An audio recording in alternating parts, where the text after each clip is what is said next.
Salut à tous les amis, j'espère que vous allez bien. Aujourd'hui on se retrouve avec Fred FMC pour faire la nouvelle FAQ. Les amis, pensez à vous abonner, pensez à nous mettre en commentaire s'il y a des sujets en particulier que vous voulez qu'on aborde, on le fera avec grand plaisir. N'oubliez pas le code Nutrimuscle, c'est NM Marcou.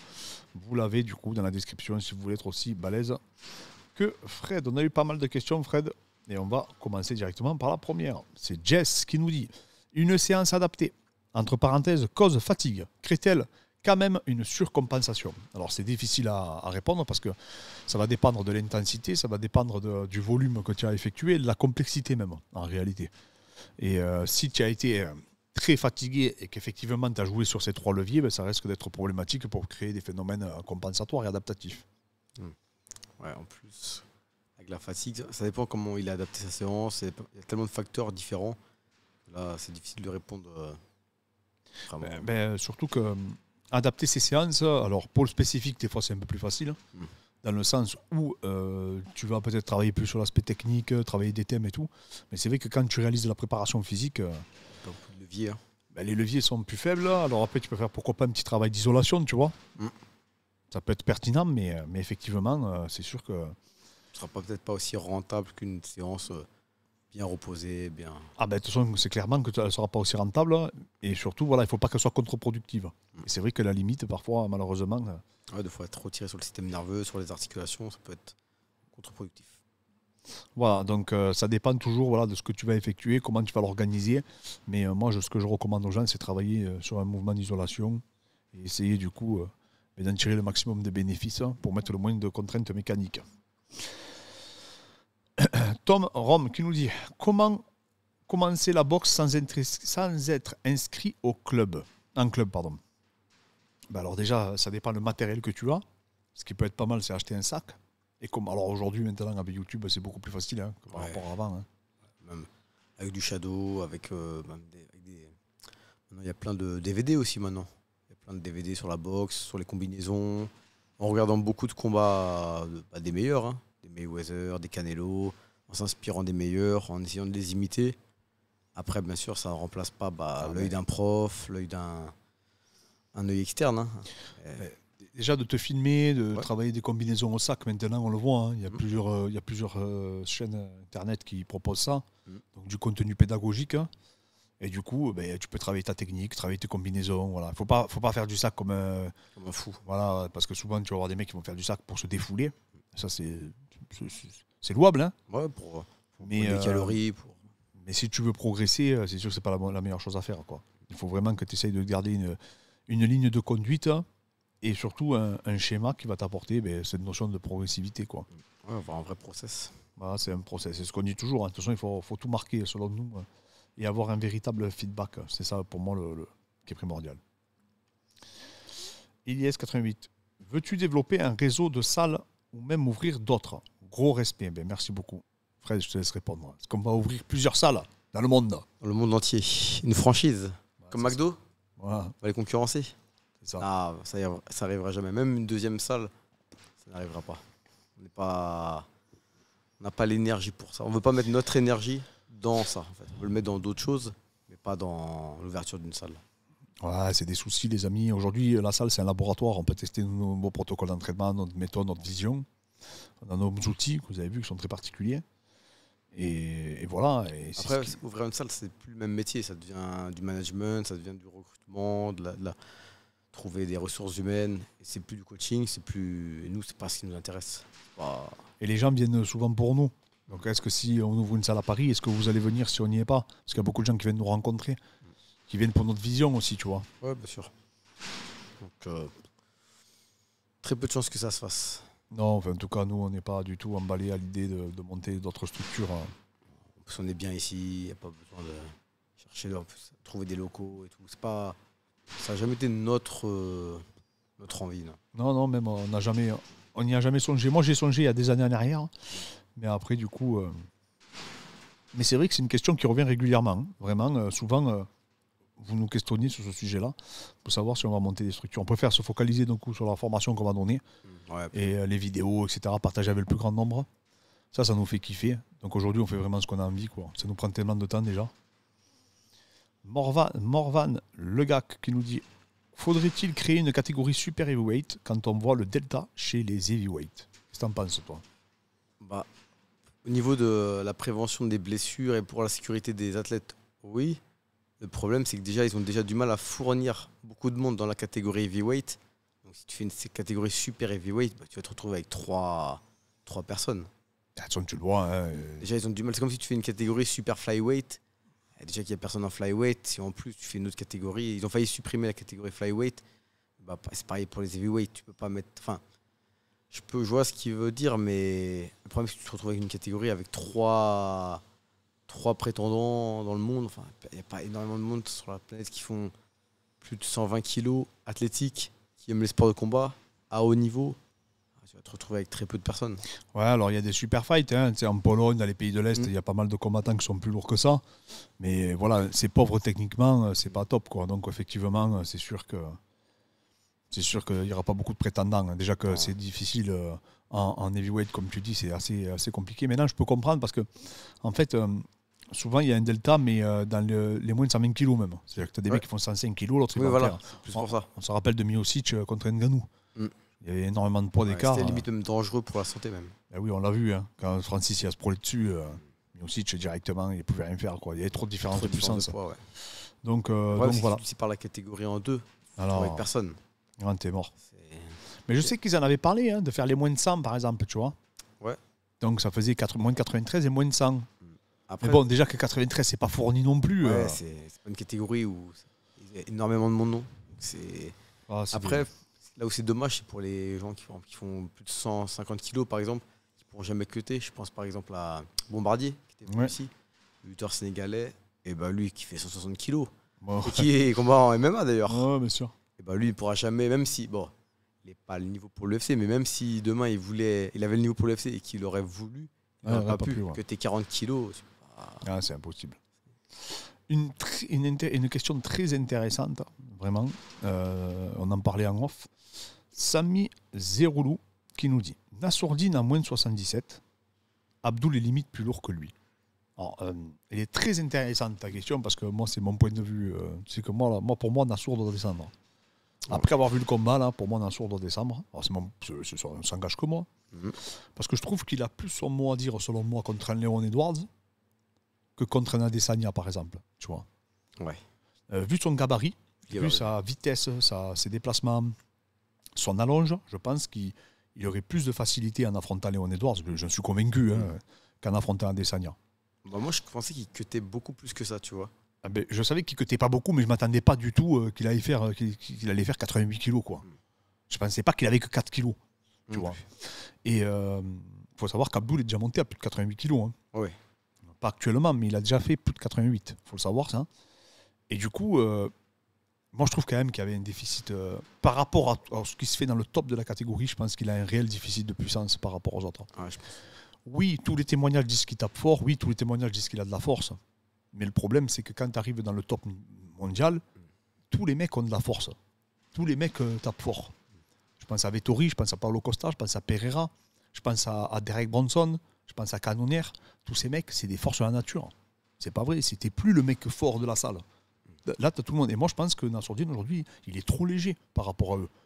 Et là où ça a été flagrant, je trouve, c'est sur le cage control. Ça l'a énormément fatigué. C'est le contrôle en gréco et tout ça. Et Fred Strickland, c'est un petit 84, quoi. Ouais, c'est pas Pereira. C'est pas Paulo Costa, mon gars. Tu vois, c'est pas Derek Bronson hein, en lutte. Hein. Derek Bronson, il est énorme. Et moi, je me dis, moi, Nassour, je sais qu'en plus, il a déjà fait le point. Moi, je pense qu'il peut. Alors, il faudrait parler à Ryan Gillet, son préparateur physique. Il faudra en parler avec lui. Hein. Parce que peut-être qu'eux, ils ont des éléments que nous n'avons pas. Peut-être qu'il a du mal à cutter. Oui, parce que j'avais vu un témoignage de Fernand qui disait qu'effectivement, il avait eu beaucoup de difficultés sur un cutting. D'accord. Donc, peut-être que oui. Là, par contre, c'est autre chose. Si vraiment, malheureusement, il ne peut plus cutter, pour diverses raisons, là, c'est une autre problématique. Maintenant, sportivement parlant, moi, Nassour, je pense que, par exemple, contre un Stéphane Thompson ou contre tous ces mecs, Masvidal avec le gabarit qu'il a, je pense qu'il peut leur poser des gros problèmes.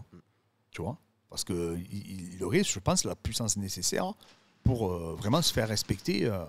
Et au final, son avantage vitesse, il ne perdrait pas tant que ça. Parce que même si c'était une force en middle, sa vitesse, mais là, en fait, la puissance des adversaires, c'était trop. On voyait Strickland quand il marchait, ça mettait vraiment trop de pression. Tu trop vois, de...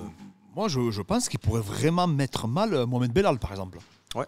Tu vois, Mohamed Bellal qui est pas très rapide et tout, qui est beaucoup plus petit que lui, je pense qu'il y a un coup à jouer, quoi, tu vois. Ouais, surtout que son punch en 77 ferait peut-être plus de dégâts en plus.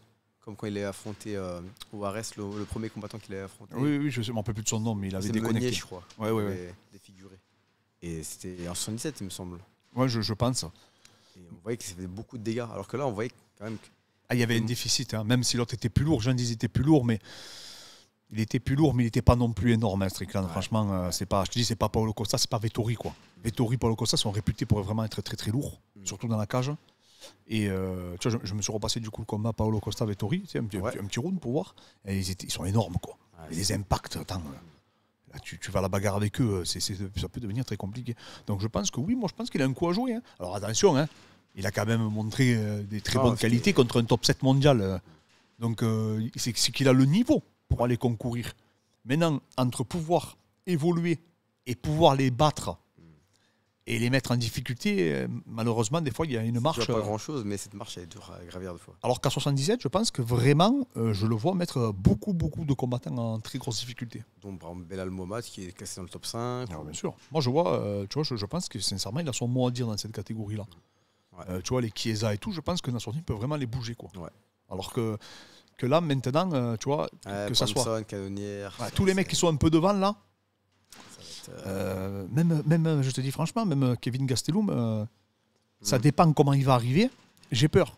Ouais. Je serais pas chaud pour qu'il affronte au prochain combat, par exemple, tu vois. Ça aurait été compliqué. Hein, moi, je trouve que Kevin Gastelum, c'est un gros client, quoi. Parce qu'il avance tout le temps, il met la pression. C'est un génie, ce mec à la base. Faut pas l'oublier, hein, même s'il a eu des contre-performances. Si ce mec-là est dans un grand jour, ça peut être compliqué. Donc oui, moi je pense. Mais tu vois, tu le soulignes. C'est vrai que moi, ça m'a de suite, ça m'a. De suite, ça m'a tité. Au même titre qu'Abdoul n'a rien à faire chez les 84 kilos. Oui. Voilà, là, il combat à l'ARES en 84, mais Abdoul n'a rien à faire et n'évoluera pas dans les 84 kilos.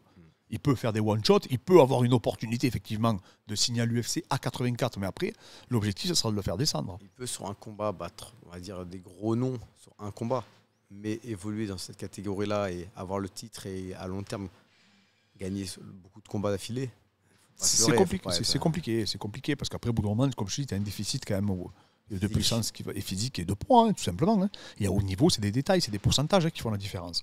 Donc voilà, très bonne question et je suis d'accord. Moi, je pense que Nassour, alors si c'est possible, hein, physiquement et physiologiquement, il pourrait peut-être envisager de tester de revenir dans les 77. Je pense que ça serait pertinent. Après, il est jeune. Hein. Le problème, c'est qu'il est jeune, mais il va prendre de la masse après. Donc, je sais pas. Ou alors qu'il prenne un peu plus de poids. Il a un choix que après, de toute façon, il n'aura pas le choix. Hein. Il ne peut pas rester à 88. Hein. Tu ne peux pas affronter Pereira qui fait arriver à 100 kg contre toi, c'est pas possible. Là, au bout d'un moment. Même Rabib, il est plus hors saison. Oui, qui évolue en 70 kg. Il était au moins à je ne sais pas combien. Il était très très lourd. Donc voilà. Rambra Mao qui nous dit le futur du PFL. Qu'est-ce que tu en penses, toi, du PFL? Moi, j'adore. Je trouve que c'est un gros niveau, le PFL. C'est même vraiment limite peut-être sous-coté. Tu vois, au niveau des combattants, au niveau du niveau des oppositions. Par exemple, on parle souvent du Bellator, mais moi je trouve qu'au PFL, le niveau général, il est énorme. Franchement, après, j'attends de voir ce qu'ils veulent faire en France ou en Europe, pour voir s'ils veulent vraiment. Mais je trouve que c'est vraiment la deuxième division après l'UFC. Alors on a un combattant, hein, pour la petite anecdote, qu'on prépare et qui évolue au PFL, c'est Anthony Salamon, le lutteur. Donc Anthony Salamon qu'on salue et qu'on prépare et qui va bientôt venir en stage chez nous. On vous fera une vidéo avec lui. C'est l'ancien WSOF. Oui, c'est ça. Il a de RCFO. Ouais, et du coup, oui, il y a un très très haut niveau. Le problème qu'il y a avec le PFL, là, ce qui leur a apporté un peu préjudice, c'est que je crois que toutes les dernières finales, c'était des anciens de l'UFC qui ont été virés. Ah, Rory McDonald. Tous, enfin, je sais plus tous. Ben Merci et tout. Ah, oui, et c'est tous des mecs qui n'ont pas réussi à l'UFC. Et ça leur a apporté préjudice. Parce que même, il y a eu des confrontations vétérans UFC en finale. Tu vois. Ouais. Et en gros, l'UFC, ils en ont rigolé un peu, tu vois. Ouais. Alors que des fois, non, des fois c'était l'inverse. Mais là, en tout cas, les vétérans de l'UFC, apparemment qu'ils auraient brillé. J'ai pas suivi, je te cache pas. À part Robin Mercier que j'ai vu passer, mais. Moi, j'avais suivi à l'époque, parce que par rapport à Elias Giroun, c'était là-bas. Et j'avais été choqué du niveau. Ah, il y a des mecs super forts qu'on connaît pas. Ils ont des 21, mecs comme ils ont évolué à la avec CB. Du Caucase et tout. Ah non, c'est une super organisation et surtout qu'ils ont l'air d'avoir de grosses ambitions. Et là, ils ont signé Jake Paul et Jake Paul va leur donner une médiatisation. C'est ce qui leur manque, je trouve. Voilà. C'est un peu de médiatisation hors fan du MMA. Ouais, comme le Bellator, quoi. Voilà, exactement. Ouais, mais sauf que là, Jake Paul, il va leur donner cette visibilité parce qu'il y a beaucoup de mecs qui me disent le PFL alors qu'ils ne savaient même pas ce que c'était avant que Jake Paul le partage. Ouais. Alors, Adrien A8 qui nous dit comment se passe l'achat de places pour l'UFC 280, prix, placement à éviter à la T-Mobile. Alors moi je ne connais pas bien cette salle, mais c'est vrai que j'ai regardé, je crois que les places vont être mises en vente le 20 janvier de ce que j'ai compris. Je ne sais pas si c'est le 20 ou le 27, je ne sais plus. Je ne sais pas exactement. J'ai partagé ça, c'est parce que s'il y en a qui ont des infos, n'hésitez pas à les partager dans les commentaires. S'il y a une communauté française qui veut y aller, on ne vous cache pas qu'avec Fred on compte s'y rendre. Hein. Maintenant on verra si on peut. Mais voilà, donc je sais pas exactement. Après, le problème, c'est que la dernière fois, l'UFC Paris était super bien placé. Ouais. D'ailleurs, on les salue à Aldric Cassata, mon ami, et Manon Furo. Hein. C'est grâce à eux qu'on a eu des super places. Hein. Et du coup, c'est vrai qu'on était super bien placé, mais il y a des fois, on voyait moins. Quand tu es sur le parterre, comme la cage, je la trouve haute. Hein, des fois, on voyait sur certaines phases, on était obligé de regarder l'écran. Alors que peut-être que ceux qui étaient un peu en hauteur, moi quand j'étais allé à Londres à l'époque voir Bisping Akiyama, j'étais un peu plus en hauteur. Et tu voyais mieux ou pas? Ah, je voyais pas mal quand même, tu vois. Mais par contre, j'étais un peu éloigné, donc j'avais pas les impacts. C'est dur de savoir. Il faudrait demander à quelqu'un qui est habitué à aller à beaucoup d'événements, qui a fait beaucoup de place, savoir c'est quoi le mieux au final. Oui, parce qu'à l'arrêt, on était super bien placés. On est vraiment collé à la cage pratiquement. Ouais. Et on est sur le côté. Et je voudrais savoir, est-ce que ceux qui sont un peu plus hauts, c'est à voir, c'est à voir. Je sais pas exactement. Mais voilà, en tout cas, renseignez-vous. Je sais qu'on peut se préinscrire, les amis. Donc c'est pour ça que j'ai partagé cette question aussi. Ouais, sur la billetterie. Parce que je pense qu'à mon avis, ça va partir vite. Là, ça va partir super rapidos. Théo qui nous dit les fat burners vraiment utiles. Alors les fat burners, il n'y a pas tout le monde qui réagit. Ça dépend aussi de la composition des fat burners. Hein, parce qu'il y en a qui ont la théine, la caféine. Bon, bref. Il y en a la caféine, il y en a même. Oui, bien sûr. Il y en a énormément, la choline, bon, bref, il y en a énormément et ça dépend de la molécule. Donc le fat burner va dépendre de la molécule. Le fat burner, c'est une appellation. Et après, ça dépend de la molécule que vous allez mettre dedans. Et c'est cette molécule qui va jouer sur des récepteurs qui vont plus ou moins vous être utiles pour la perte de poids, qui vont avoir un effet sur les triglycérides, qui vont avoir un effet, entre guillemets, sur le métabolisme, même si je n'aime pas parler de métabolisme, parce que ça veut tout et rien dire, mais voilà, en gros, c'est ça. Et il y a même, toi, je sais qu'il y en a qui t'endorment même, pratiquement. Ouais, pratiquement. Ça dépend lesquels, ouais. Il y en a qui me réveillent. Voilà, donc, il faut savoir, voilà, qu'on ne réagit pas tous de la même manière, surtout à la caféine. Hein. Ouais. Et il y a plusieurs études. Le fat burner, c'est un terme général, mais d'un fat burner à l'autre, tu peux avoir complètement. Ah oui, des effets totalement contradictoires. Alors, je me rapproche pour lire, Fred. Une analyse très poussée et très juste de ce combattant hors norme. Alors, merci, parce qu'on avait analysé un combattant, donc c'était une question. Est-ce que la masse de Jones fera la différence contre le combat contre Cyril Gane? Est-ce que la masse de Jones fera la différence? Alors moi, je vais poser le problème à l'envers. Est-ce que c'est pas la masse de Cyril qui va lui poser problème? Parce que Cyril, il est énorme physiquement. On ne se rend pas forcément compte. Tu l'avais vu en vrai? Ah oui, mais moi j'étais avec lui à Montpellier quand il est venu au rugby. Je le vois tout le temps à l'ARES. Tu l'as pas vu à l'ARES? Non. Parce qu'il combattait le lendemain. Ah oui, c'est vrai. Et du coup, franchement, moi je le trouve énorme. Alors, Jones, je ne l'ai jamais vu devant moi. Hein. Mais Cyril, il est balèze, quoi, tu vois. Parce que comme il bouge, toujours, il est léger sur ses appuis. J'ai l'impression qu'on ne se rend pas compte de son gabarit. J'ai du mal à l'imaginer. Moi, je sais que. Je te cache pas que. Et c'est un débat qu'on aura dans une autre vidéo ensemble. Jones, quand je vois contre Anthony Smith, Reyes et compagnie, ça me fait peur, quoi. Tu vois, pour lui. Parce que c'est pas le même gabarit, hein, Cyril. Il est vraiment balèze, quoi. Il est vraiment balèze. Donc, comment Jones va gérer ça? Par contre, après, le problème, c'est que on ne sait pas dans quel état il va arriver, Jones. S'il arrive, le grand Jones, énorme, et qu'il a réussi à faire ce transfert. Et qu'il a cette aura toujours. Ça peut un peu. Ça peut être très compliqué de le battre. Hein. Parce que c'est vraiment un génie, ce mec. On ne sait même pas quelle stratégie il va utiliser. Est-ce qu'il va vouloir faire que du striking? On rappelle qu'à la base, il vient de la Gréco, à la base. Ouais, il vient de la lutte. Ouais. Donc, du coup, est-ce qu'il va utiliser toute cette Gréco contre Cyril? Est-ce que Cyril a une bonne défense de Gréco? Est-ce que déjà il va pouvoir réussir à le coller à Cyril? Ouais, non, mais tout ça, c'est des interrogations. Hein. N'hésitez pas à nous dire en commentaire. Mais nous, on sait que Cyril, on sait le niveau qu'il a, Cyril, aujourd'hui. On sait la dynamique qu'il a. Jones, pour moi, c'est complètement le néant. Je n'en sais strictement rien. C'est ça mon plus gros souci. Et les dernières performances et sorties de Jones font peur. Nous, franchement, on est en train de tourner une vidéo sur ça et je vous dis franchement, on n'est pas confiant, quoi. Parce que quand on le voit combattre, ça rassure pas, quoi. Hein, c'est lent, quand il rentre en lutte, il est long, il est très très lent, il échoue, il galère à faire tomber Anthony Smith, il galère à faire tomber, à attraper Reyes, c'est approximatif. Par contre, comme je vous dis, si c'est le Jones qu'on a connu contre Rashad Evans et contre Machida ou contre tous ces mecs, là, il était beaucoup plus jeune, hein, bien sûr, mais il était très fort. On ne sait pas. C'est un peu notre interrogation, hein, bien sûr. Hein. Donc en fait, l'interrogation, c'est pas tant Cyril Gane, c'est comment Jones va arriver. Ouais, pour moi, l'interrogation, c'est pas le niveau de Cyril, ça sera le niveau de Jones. Est-ce qu'on va avoir un grand Jones? Et surtout, est-ce que même si on a un grand Jones, est-ce qu'il va pouvoir déjouer la mobilité de Cyril et le physique de Cyril, qui est lui un véritable poids lourd, je rappelle. Alors que Jones, même s'il cut beaucoup, il cutait quand même pas mal, c'est pas un vrai poids lourd. Alors que Cyril, c'était un vrai poids lourd. De toute façon, on va le voir physiquement. Hein. Cyril, il va arriver à 113, 114 kilos propre. Jones, il est flotteux, il est gros, quoi. Il est gras, quoi. Il est pas, c'est pas sa vraie catégorie. Comment on a vu qu'il était court en cardio dans ses derniers combats. Comment il va gérer ça avec 20 kilos de plus? Ça aussi, c'est des interrogations qu'il va falloir se poser. Coucou Clément. D'abord, merci pour tes vidéos, j'adore. Merci beaucoup. Stipe, Blade se réveille maintenant que Francis part. Ne crois-tu pas que Francis faisait peur à la catégorie? Ah ben, de toute façon, on est sûr que Francis il faisait peur à la catégorie. Sincèrement, je pense que la seule personne qui n'avait pas peur de lui, c'est Cyril. D'accord. Moi, Cyril, je pense que... Parce que moi, quand j'avais parlé à lui, il m'a dit « je veux ma revanche » et tout. Et de toute façon, il a pris. Hein. Oui. Il a pris, il n'est pas tombé, tu vois. Ouais. Donc, au final... et il y en a, ils vont dire « oui, mais comme je dis toujours, ils vont te répondre, il était blessé. » Mais le problème, c'est pas ça. C'est que lui, Cyril, il ne savait pas. Quand tu affrontes Francis, tu ne sais pas s'il est blessé. Après, on l'a su après le match. Nous, il a vu des genoux hier. Mais il y a pas, tu ne sais pas si c'est grave. Tu ne sais pas si... Et du coup, de toute façon, Francis, à mon avis... et Cyril d'entrée, mais un coup de retourné. Moi, j'étais là, oh... parce que c'est impressionnant quand même, de se permettre de faire ça à Francis Ngannou. Il n'y a pas tout le monde qui le fait. La preuve, il n'y a que lui. Hein. Son relâchement face à Francis, c'est impressionnant. Et debout, il était confiant. Hein. Debout, on l'avait dit. Hein. Il était confiant. Même dans les interviews avant le combat, il avait dit qu'il allait changer debout. Et effectivement, il a boxé. Il a boxé, moi, et il a réussi à prendre le dessus debout. Oui, il a pris le dessus debout. Et ça, comment ça s'appelle?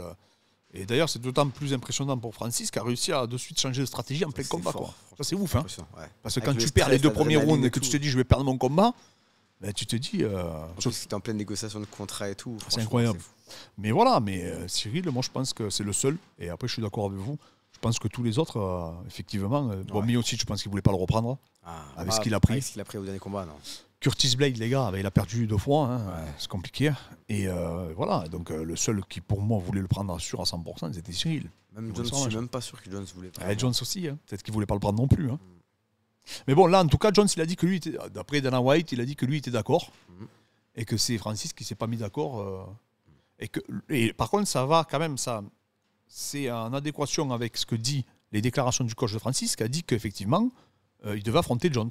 Que Jones était d'accord. Ça, c'est l'entraîneur de Francis qui l'a dit. D'accord. Et il a dit que juste le seul problème, c'est de savoir si Francis ne pouvait pas revenir en décembre, pouvait revenir en mars. Et même lui, il avait dit qu'il pouvait plutôt que ça l'arrangerait en avril-mai. C'est la vidéo que j'avais tournée, tu sais, parce que son entraîneur s'est exprimé. Donc c'est que je pense qu'ils avaient l'accord de Jones déjà, du côté de Francis. Et malheureusement, après Francis, non seulement par rapport à sa blessure et par rapport aussi à la négociation de contrat, ça n'a pas abouti. Bon, après, ça, c'est pas le premier l'année dernière que ça tombe à l'eau. Maintenant, c'est vrai que j'ai pas le souvenir qu'il y ait un autre champion qui soit parti. Avec la ceinture? Ouais, je me rappelle pas. Il y avait Saint-Pierre, mais quand il était revenu contre Bisping. Oui, mais il partait à la retraite. Oui, c'est pas une question d'accord. Oui, non, c'est pas un désaccord comme ça. Non. Donc je sais pas, je sais pas du tout, les amis. Mais en tout cas, je crois qu'il y avait BJ Penn à l'époque quand il était parti après au Japon. C'était mis en désaccord avec. Oui, non, bon, c'était pas lui aujourd'hui. Hein. Non, après, oui. Ngannou pour moi c'est le Tyson du MMA. Hein. Il fait peur. Il fait flipper. Hein. Donc je pense que tout le monde a peur. Hein. Tout le monde a peur, à part peut-être le Russe là. Pavlovitch. Peut-être lui ou Cyril. Je vois pas beaucoup de gens qui auraient pas peur de lui debout, quoi. Ouais, franchement lui. Après, il n'y a pas de honte à avoir peur. Hein. Oui, je pense, mais après je les comprends parce que Miocic, franchement, j'aurais eu peur pour sa santé. Je te cache pas, si on affronte Francis. Personnellement. Donc voilà. Donc les amis, en tout cas, on vous remercie à tous pour la force que vous nous donnez. Et de toute manière, n'hésitez pas, comme je vous dis, si vous voulez un accompagnement, à nous contacter. C'est sur Instagram, les amis. Et on vous remercie à tous pour la force. Et bientôt, vous allez voir une petite surprise sur la chaîne.